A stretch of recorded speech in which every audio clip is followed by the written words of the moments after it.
বাংলা বলছি চ্যানেলটি সাবস্ক্রাইব করুন এবং সমস্ত অনুষ্ঠানের আপডেট পেতে বেল আইকনটি অন করুন।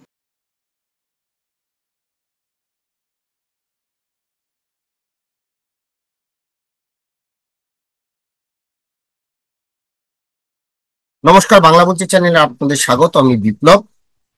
প্রশাসনিক কাজে এবার কি ক্যামাস্টিক মডেল শুরু হয়ে গেল? অভিষেক বন্দ্যোপাধ্যায়, তৃণমূলের যিনি সর্বভারতীয় সাধারণ সম্পাদক এবং ডায়মন্ড হারবারের সাংসদ, তিনি যেভাবে ক্যামাস্ট্রিটের অফিস পরিচালনা করেন, সেই ক্যামাস্ট্রিট মডেল কি চালু হয়ে গেল নবান্নে?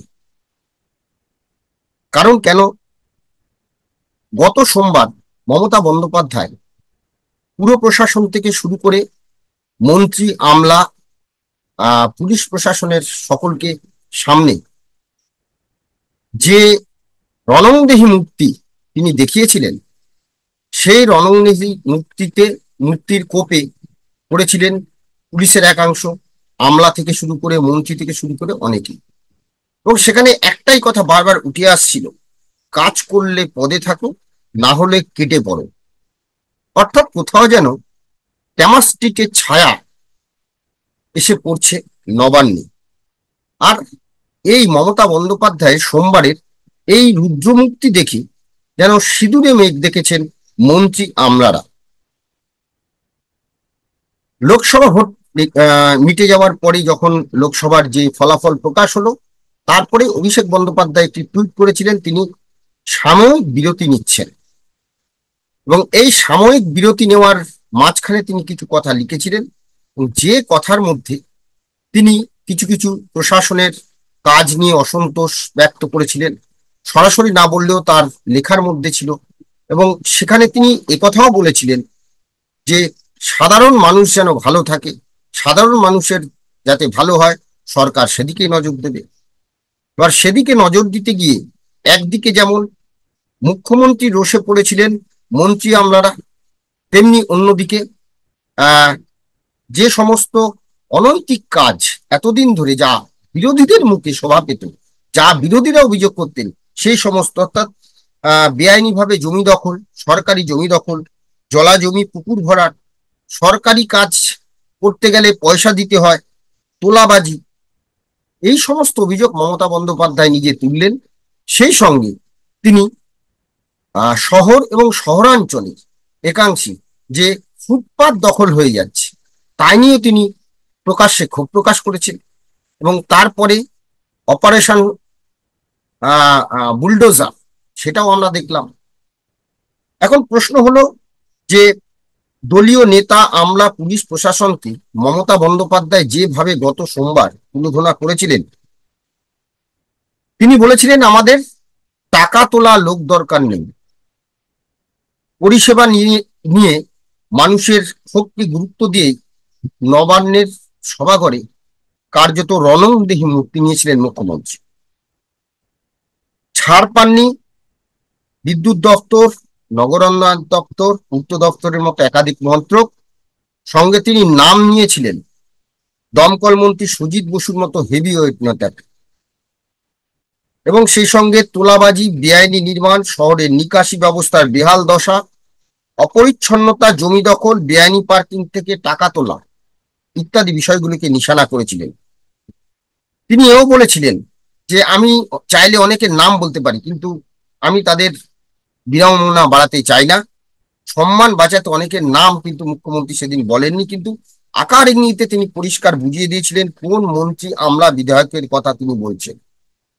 অনেকের মতে অভিষেক বন্দ্যোপাধ্যায় যে মডেলে সংগঠন পরিচালনা করে, অনেকদিন ধরেই তিনি চাইছিলেন যে সরকারেই সেই মডেলেই শুরু হোক, সেই ভাবে সরকার পরিচালনা।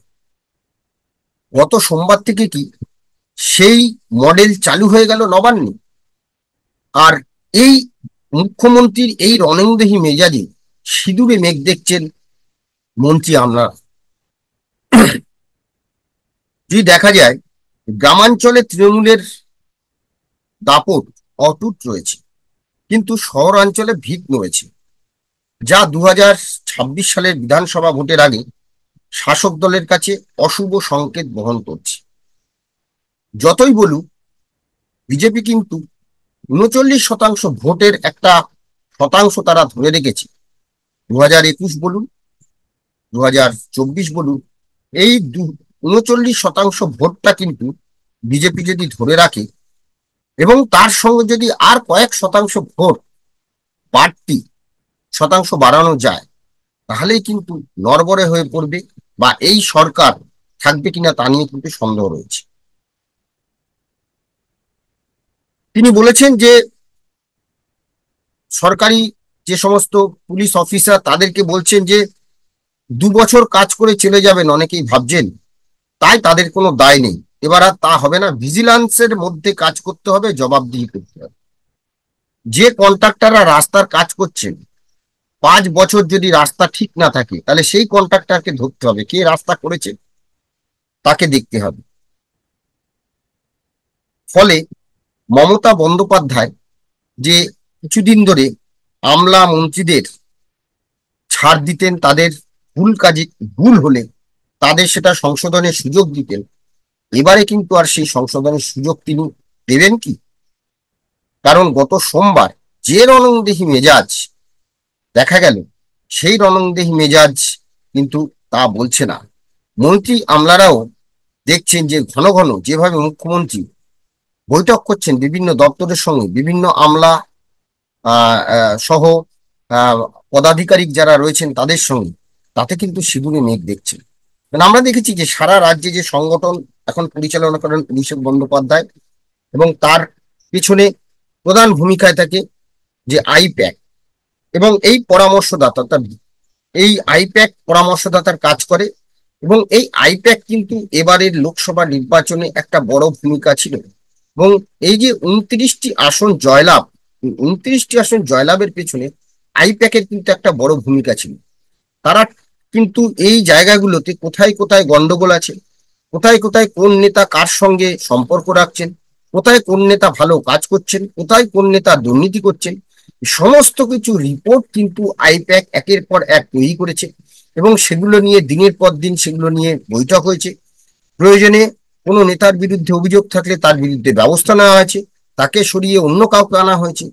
এবং এই করে কিন্তু দেখা গেল যে 29টি আসনে তৃণমূল কংগ্রেস জয়লাভ করেছে। অর্থাৎ কাজ করলে পদে থাকুক, কাজ না করলে পদ ছাড়, এই যে নীতি, এবং যে নীতিতে বিশ্বাসী অভিষেক বন্দ্যোপাধ্যায়, আমরা দেখলাম যে যে মন্ত্রীগুলো অভিষেক বন্দ্যোপাধ্যায়ের যারা ঘনিষ্ঠ, যারা অনুগামী, যারা মন্ত্রী হয়েছে, তাদেরও কিন্তু কাজের ধরনটা কিন্তু ঠিক একই রকম।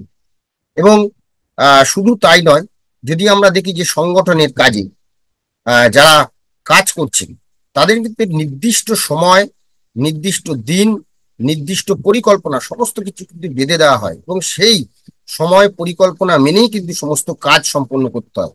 এবং সেই কাজে যদি কোথাও গাফিলতি থাকে বা না হয়, তাহলে কেন হলো না, তার যে কারণ কি, তার খুঁটিনাটি বিষয়, সেটা কিন্তু দেখা হয়। এই জায়গা থেকেই আমরা দেখেছিলাম যে গত 2021 নির্বাচনের আগে, অর্থাৎ 19-এর নির্বাচনের পরপরই কিন্তু বহু পুরসভায় প্রশাসক বসানো হয়েছিল, এবং তখন নির্বাচন হয়নি।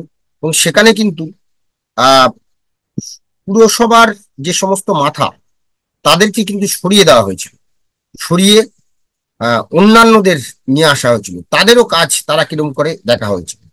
আশা করা হচ্ছে এই যে যে যে পুরসভাগুলিতে মমতা বন্দ্যোপাধ্যায় যেভাবে গত সোমবার যে রণংদেহী মেজাজ দেখালেন, এবং পুরসভার যারা চেয়ারম্যান বা যারা পদাধিকারী তাদের যে যে নির্দেশ দিয়েছেন, হয়তো দেখা যাবে যে আগামী 1-1.5-2 মাসের মধ্যেই তাদের যে কাজের খতিয়ান, তাদের প্রত্যেকে কিন্তু ওই মাইক্রোস্কোপের নিচে তাদের কাজের খতিয়ান দেখা হবে, এবং পারফর্ম করলে থাকো, পারফর্ম না করলে বিদায় হও। এটা কিন্তু খুব শীঘ্রই চালু হবে এই পুরসভাগুলোর ক্ষেত্রে। আর নবান্নে ইতিমধ্যেই এই নীতি, মানে এই পদ্ধতি চালু হয়েছে বলেই সিঁদুরে মেঘ দেখছেন আমলা মন্ত্রীরা। এখন দেখার যে এই মডেল সত্যি সত্যি আগামী 26-এর যে বিধানসভা নির্বাচন, সেই বিধানসভা নির্বাচনের লক্ষ্যে তৃণমূল কংগ্রেসকে কিভাবে পুরো আবার, অর্থাৎ এই যে পুনরুদ্ধার, অর্থাৎ 121টি পুরসভার মধ্যে যে 69টিতে পিছিয়ে রয়েছে, এবং সেই সঙ্গে কলকাতা, হাওড়া পুর নিগম, আসানসোল পুর নিগম, এই যে পুরো জায়গাগুলোতে পিছিয়ে রয়েছে, সেইটা পুনরুদ্ধার কিভাবে করে সেদিকে নজর থাকবে। আপাতত আমাদের এই আলোচনা নিয়ে আপনাদের মতামত কমেন্টস বক্সে জানাবেন, ভালো লাগলে লাইক দেবেন। সবাই ভালো থাকবেন, নমস্কার।